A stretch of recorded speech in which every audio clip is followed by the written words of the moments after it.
Amém?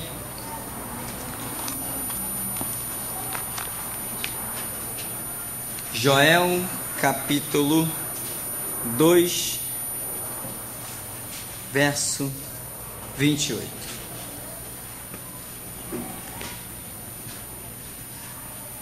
Promessa da efusão do Espírito. E há de ser que, depois, derramarei o meu Espírito sobre toda a carne, e vossos filhos e vossas filhas profetizarão, os vossos velhos terão sonhos, os vossos jovens terão visões. E também sobre os servos e sobre as servas, naqueles dias derramarei do meu Espírito. Amém. Queridos, a palavra do Senhor, ela é progressiva. E poucos identificam a atuação progressiva de Deus na sua ânsia. Na sua ânsia de cada vez mais empreender projetos, planos que visam salvar a humanidade. Não é à toa que a Escritura revela em Ezequiel que Deus não tem prazer na morte do ímpio. É uma frase categórica. E o que acontece?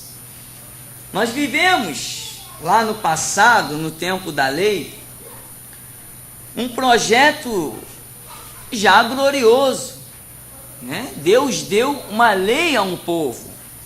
Isso já é glorioso, porque ninguém tinha lei nenhuma, né? Então, apesar de Deus já ter desde a criação posto no homem o quê? Os atributos morais, já é uma lei escrita dentro dos seres humanos. Porém, havendo a perversão humana, o que Deus vem e faz no tempo de Moisés? Entrega a lei. E ali institui aquela dispensação, a dispensação da lei. E o Espírito Santo ali começa de uma maneira a se manifestar gloriosamente.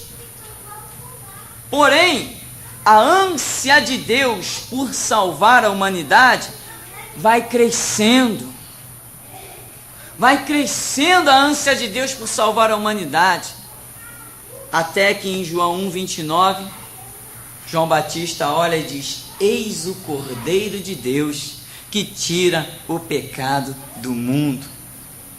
E a partir dali, com a obra redentora de Cristo, o Senhor demonstra uma nova dispensação chamada graça, em que mais ainda do Espírito Santo é dado aos homens. Antes, o Espírito ele não era considerado residente. Ele vinha sobre os homens, realizava uma obra e ausentava-se do homem. Como, por exemplo, o próprio Sansão, né? Vinha o Espírito de Deus sobre ele, realizava uma obra, e assim era diariamente. No tempo da graça, esse tempo que nós vivemos, a efusão do Espírito é muito maior. Aí Paulo já diz: vós sois o templo do Espírito Santo, concordando com as palavras de Jesus que diz, né? O Espírito que o mundo não pode receber, mas vós o recebereis, porque ele estará em vós. Então, porque sempre que algum apóstolo falar alguma coisa, tem que concordar com o que Jesus disse. Senão, a ideia solta na Escritura não tem valor. Então, hoje é um tempo da graça, o Espírito residente. Aí se vê uma glória tremenda. Se vê curas como nunca se viu da parte de Deus. Se vê demônios expulsos para tudo que é lado. Se vê pessoas com autoridade, quando vivem, logicamente, a palavra. Se vê uma autoridade indescritível. porque a ânsia de Deus por salvar vai se tornando cada vez maior. E esse texto que nós lemos aqui, ao contrário do que muitos pensam, ele é um texto a ser aplicado na dispensação do milênio, em que o derramamento do Espírito será ainda maior. A ânsia de Deus vai aumentar ainda mais por salvar a humanidade. Isso é tremendo, meu irmão. Por isso nós tivemos aquela mensagem aqui, o amor de Cristo nos constrange. Ao longo da história humana, Deus vem traçando novos projetos, Ele vem aumentando a sua ânsia de salvar a humanidade. Isso é fantástico. Isso é fantástico. E a profecia vai se repetindo. Veio para os que eram seus, mas os seus não receberam. Como Jesus sofreu, não é à toa que Jesus chorou entrando em Jerusalém, né? Veio buscar o que era seu, mas os seus não receberam. E Jesus chora e diz assim: ah, Jerusalém, quantas vezes quis eu, como a galinha junta os seus pintos debaixo das suas asas, ajuntar-te junto a mim. O amor de Deus é tremendo. A ânsia de Deus por salvar, ela vai crescendo, crescendo, crescendo. Eu imagino como Deus não deve, não deve estar assim sempre em vamos imaginar uma certa tristeza por ver o ser humano se perdendo. E esse texto que nós lemos aqui, derramarei o meu espírito sobre toda a carne. Olha o que está dizendo, toda a carne. Vossos filhos, vossas filhas profetizarão, vossos velhos terão sonhos. Quer dizer, é uma plenitude, os jovens terão visões. Sobre servos e servas naqueles dias derramarei o meu espírito. No milênio, a efusão do espírito vai ser tanta, mas tanta, meu irmão, que até o leão vai perder a sua agressividade. Até uma serpente vai perder o seu potencial de agressividade. Vai ser um milênio de paz, vai ser uma coisa tremenda, vai ser uma coisa maravilhosa. Então, nós, estudando a Bíblia, começamos a entender, compreender essas coisas. Vamos vendo, em cada página bíblica você acha o amor de Deus revelado, não tem jeito, vai achar, tem que achar. Em cada página bíblica você acha o amor de Deus revelado, ainda que no momento de ira de Deus, ainda ali você acha o amor de Deus, porque Deus verdadeiramente é amor. Por exemplo, sepultou o Egito no Mar Vermelho, por quê? Por amor a Israel. E assim vai a história da humanidade. Agora, na lei, no primeiro tempo, existiam sacrifícios, existiam ofertas rotineiras, em que deveria suceder ano após ano, comparecer perante os sacerdotes para expiação do pecado. Aí Deus vem e institui um novo tempo, em que agora a sociedade, a humanidade não tem mais que oferecer sacrifícios, porque o sacrifício eterno foi feito, que é quem? Cristo Jesus, João 1,29, o Cordeiro de Deus que tira o pecado do mundo. Então agora Jesus vem e diz, se tu creres, tu tem que crer num sacrifício que foi feito eterno. Lá no Antigo Testamento, os homens podiam até se gloriar, e muitos se gloriavam, porque a lei dizia, você tem que oferecer o teu sacrifício. Então o homem chegava, oferecia o seu sacrifício, no seu próprio esforço, no seu próprio recurso, então ele tinha de que se gloriar, porque ele cumpriu a lei. Quem era o ofertante? Era o próprio homem, ele era o ofertante daquilo que a lei exigia, então ele tinha por que se gloriar. Mas agora, Paulo, entendendo a nova dispensação, Efésios 2:8-9, ele diz, pela graça sois salvos. Isto não vem de vós, é dom de Deus, não vem das obras, para que ninguém se glorie. Hoje o homem é salvo e não tem de que se gloriar, porque todo o mérito da salvação, todo o projeto de salvação foi super relaxado, né? Relaxado no sentido de facilitado. O homem hoje é salvo mediante a fé. Só mediante a fé o homem alcança a salvação. Então extinguiram-se os sacrifícios, os esforços humanos. Hoje o grande sacrifício do homem é apenas crer que o Cordeiro de Deus foi imolado pelos seus pecados, que Cristo Jesus foi levado ao matadouro como ovelha muda e diante aqueles seus opressores não abriu a boca. Só isso basta. E a salvação está aí. E hoje, nesse tempo da graça, o ofertante do sacrifício já não é mais o homem, mas é Deus. Deus amou o mundo de tal maneira que deu o seu Filho unigênito para que todo que nele crê não pereça, mas tenha a vida eterna. Então, no tempo que nós vivemos, todo sacrifício, toda autojustiça, toda autossuficiência, tudo aquilo que você imaginar que você vai ser recompensado por estar fazendo um sacrifício, te desenquadra da dispensação que Cristo instituiu, porque todo ofertante dessa dispensação que vivemos é simplesmente Deus. Todo sacrifício dessa dispensação que estamos vivendo é simplesmente Cristo. Então, eu não tenho nada para ofertar a não ser a minha fé. Eu não tenho por que me gloriar, porque nenhum sacrifício me é pedido. Então veja, antes se pedir alguma coisa, hoje já não se pede, e no tempo do milênio, Deus vai estar dando muito mais para a humanidade. Então veja como cresceu a ânsia de Deus por salvar a humanidade. Então, essa plenitude do Espírito Santo, que vai se acentuando ao longo da história, meu irmão, ela é tremenda. Mas em cada dispensação, cada momento, cada dia a dia que vivemos, essa plenitude do Espírito Santo, ela é suficiente para o nosso tempo, para se nós quisermos abalar a terra.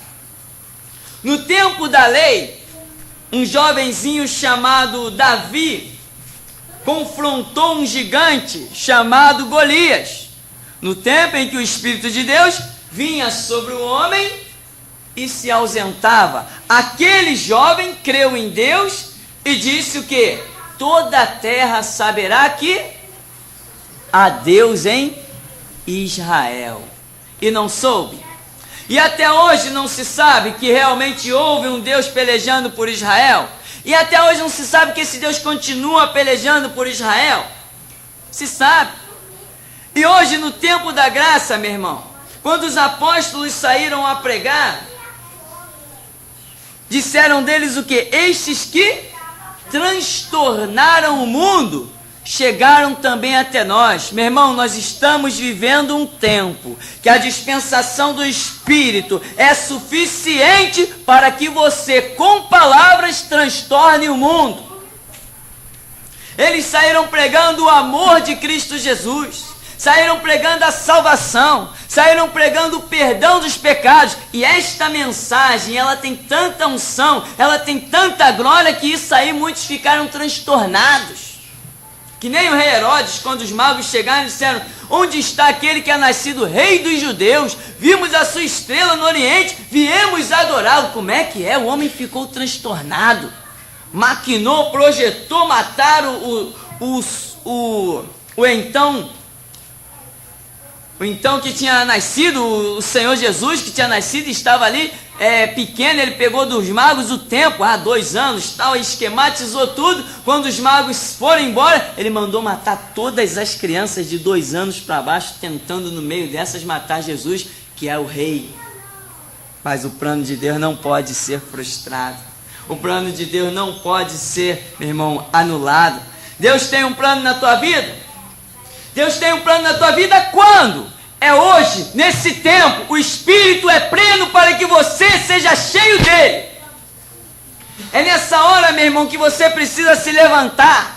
Não está deixando a vida passar diante de você. É nessa hora que você precisa descruzar os braços, ir para o teu joelho, ir para a intimidade do teu quarto, ir para a guerra espiritual, se levantar contra principados, potestades. Nesse tempo da graça, o poder do Espírito Santo é tanto que Jesus chega a dizer em Lucas 10:19 o quê? eis que vos dou poder para pisar serpentes e escorpiões. E mais, toda a força do inimigo. E o que? Nada absolutamente vos causará dano algum. Meu irmão, nós temos que observar o que a Bíblia diz, o que a Bíblia mostra. Lá estava um Deus operando com a nação de Israel. Até então podemos imaginar uma restrição, uma operação muito pequena, limitada a uma nação. E hoje, aí vem Jesus e diz: Deus amou o mundo, agora o Espírito é dado ao mundo, a todo aquele que crê. Aí Jesus diz: se tu creres, serás salvo, se tu creres, verás a glória de Deus. Tudo é possível ao que crê. É hora de nós realmente descobrirmos a glória dessas revelações e mergulharmos nela de cabeça, sem pensar em voltar. Os tempos vão sendo postos, mas a glória é o que cada um entende de cada tempo, o que cada um entende de cada dia. Como é que está seu contato com a Bíblia? Está desprezado? Não faça isso. Como é que está a sua intercessão? Está abandonada? Não faça isso. Como é que está o seu ânimo na igreja? Está esquecido? Não faça isso. Como é que está a sua vida no dia a dia? É muita tribulação, é muito envolvimento natural, não tem tempo para Deus? Não faça isso. Tem que ter tempo para Deus. Ele é o principal. A Escritura diz: buscai primeiro o reino de Deus e a sua justiça. Como é que eu posso ter tempo para a família, tempo para o filho, tempo para a esposa, tempo para o pai, tempo para a mãe, tempo para o trabalho? Eu tenho tempo para tudo, mas não tenho tempo para Deus. Eu estou deixando a vida passar diante dos meus olhos. Ela vai passar, meu irmão. Ela vai passar. E quando você olhar para trás, meu irmão, já está na hora de você partir da terra. Ah, Senhor, conta com a minha vida. Não, agora já vem. Acabou. Pode vir agora. Acabou o teu tempo aí. Ah, Senhor, eu pensei que a obra ia começar agora. Não, a obra já passou e você nem viu. Ficou de braços cruzados. Né? Tem pessoas que sabem a programação das televisões todinha. Tantas horas da manhã vai entrar o programa tal, tantas horas o programa tal, vai entrar à tarde o programa tal, não sei o que o programa tal, sabe os personagens todinhos das novelas, o que estão fazendo, o que não estão fazendo. Meu irmão, isso é uma vergonha para um crente. Isso é uma vergonha para um crente. Normalmente esses crentes, você pergunta qualquer coisa, é aquele sorriso seco que não sabe nada. Estão desprezando o prato principal, trocando por um prato de lentilha, meu irmão. O tempo da graça, meu irmão, é o favor imerecido. É Deus se dando à humanidade de uma maneira gloriosa. O Espírito Santo, Jesus disse, Ele vai estar em vós. Ele vai estar em vós de tal maneira que Ele vos guiará em toda a verdade. A profecia do Antigo Testamento diz assim: vós ouvireis uma voz por detrás de vós que dirá assim: este é o caminho, andai nele, sem vos desviar, nem para a direita, nem para a esquerda. Você tem ouvido essa voz? Você tem ouvido essa voz?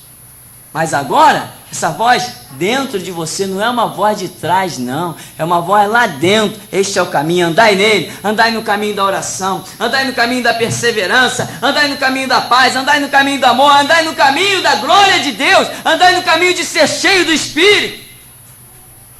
Nós precisamos verdadeiramente descruzar os braços e entrar na peleja espiritual. Senhor, eu entro nas regiões celestes pelo poder da oração. Eu destrono os principados, potestades. Eu invoco o nome do Senhor. Senhor, visita os hospitais, visita os presídios, visita os cativos. Envia-me a mim, eis-me aqui, Senhor.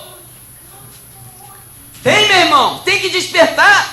Não é ver o mundo passar diante dos nossos olhos, não. Nós temos que acordar, meu irmão. Nós tivemos uma aula aqui no seminário, a última aula aqui no seminário foi só uma aula sobre pensar. Porque a igreja foi acostumada a viver uma vaquinha de presépio.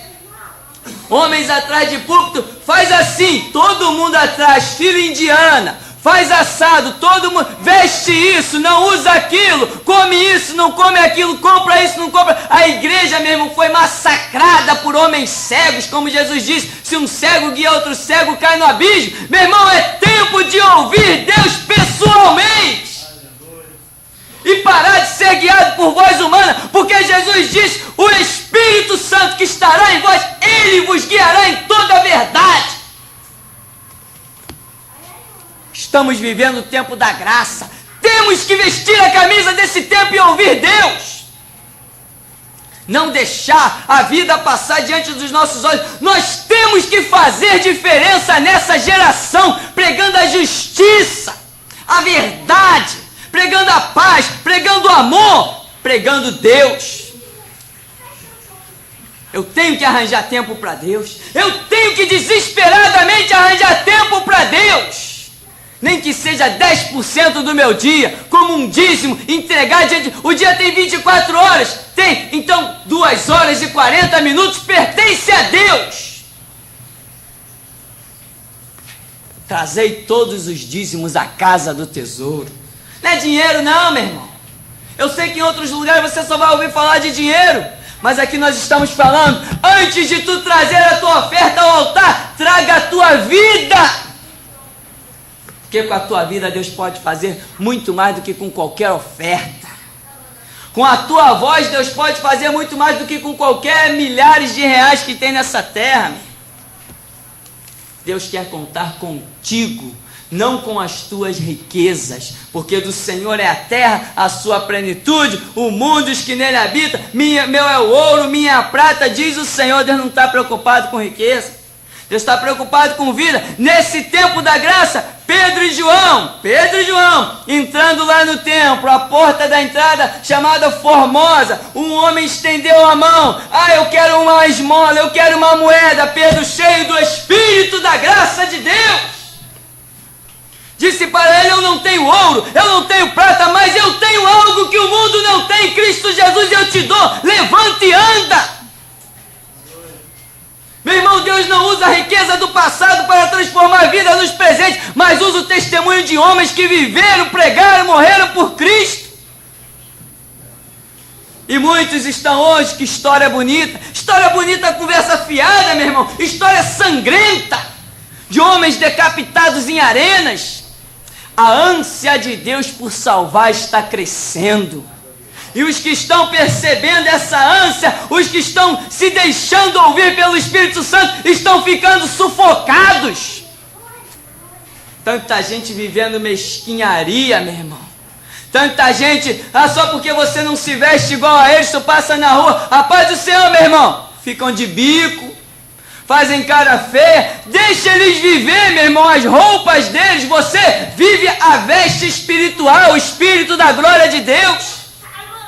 Que os fins justificam os meios. Vamos ver quem é quem. Vamos ver, meu irmão, o final da história. Na hora de partirmos desta terra, vamos olhar o que Deus fez com as nossas vidas e vamos ver o que Deus fez com a deles. É tempo de nós realmente levarmos Deus a sério. Nada daquele negócio, casa, trabalho, um cultinho batendo palma, casa, trabalho, um pouquinho de igreja, casa. Não, meu irmão, não faz isso não. Na casa, cultue Deus. No trabalho, cultue Deus. Venha para a igreja e ouça de Deus. Na casa, cultue Deus. Na rua, cultue Deus. No trabalho, cultue Deus. Tudo que você fizer, faça para a glória de Deus. Muitos vão te olhar em muitas atividades, vão te ver humilhado, vão te ver derrotado, mas você está fazendo e cultuando a Deus. A Escritura diz: ser fiel no pouco, porque sobre o muito te colocarei. Quem faz essa promessa não é homem que mente, nem filho de homem que se arrepende. E operando Deus pelo Espírito da graça que nos tem dado, quem impedirá? O Espírito da graça com a plenitude, meu irmão, é o suficiente para nós desafiarmos o mundo, as trevas e permanecermos de pé. Na palavra que diz: a vereda do justo é como a luz da aurora. Ela vai brilhar, vai ser dia perfeito. Você está pronto para abalar o mundo? Você está pronto para lançar mão da rede? Você está pronto para desembanhar a espada?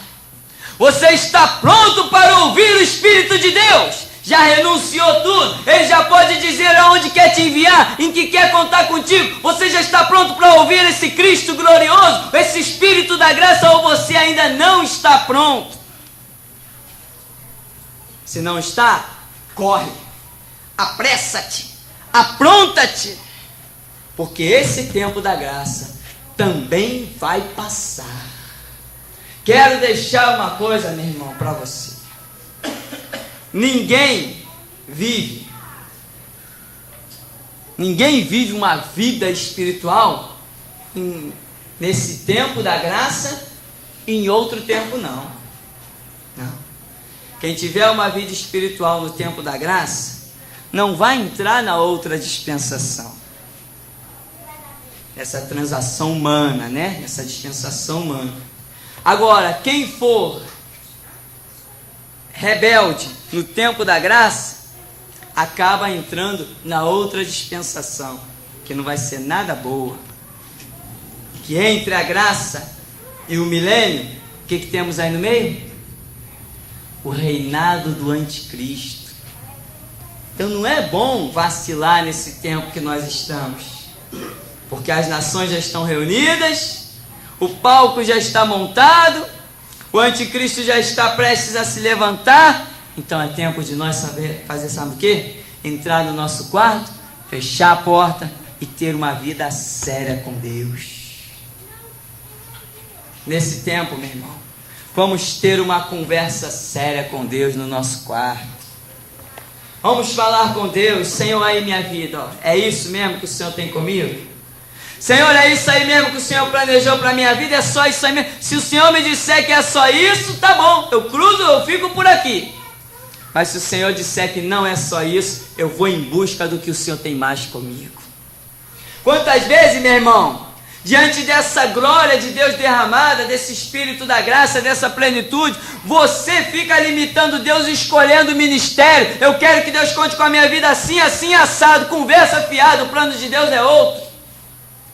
Não deu uma de Paulo, não, eu vou a Jerusalém. Não, Paulo não vai, eu vou sim. Está lá no templo orando, Jesus fala com ele: Paulo, sai de Jerusalém. Não, Senhor, eu quero testemunhar para esse povo. Caiu numa prisão, não testemunhou nada para ninguém. Não queira escolher aonde ir, não queira escolher ministério, deixe que Deus faça da sua vida. Pergunte a Deus o que Ele tem contigo e persiga isto que Ele tem. Não escolha ministério. Quanta gente, cantar é tão bonito. Cantar é bonito para quem Deus chama para cantar, meu irmão. Quem Deus não chama para cantar é horrível, acredite no que eu estou dizendo. Pode ser a voz mais afinada, mas não tendo a unção, é um horror, meu irmão. Ninguém aguenta ouvir. Cheio de técnica, nota certinha, né? As consoantes bem colocadinhas, tudo bonitinho, mas não tem unção, não tem o óleo da unção, é um caos, é um horror. É um tal de desafinar, é um tal de atropelar. Tudo isso acontece quando não tem unção.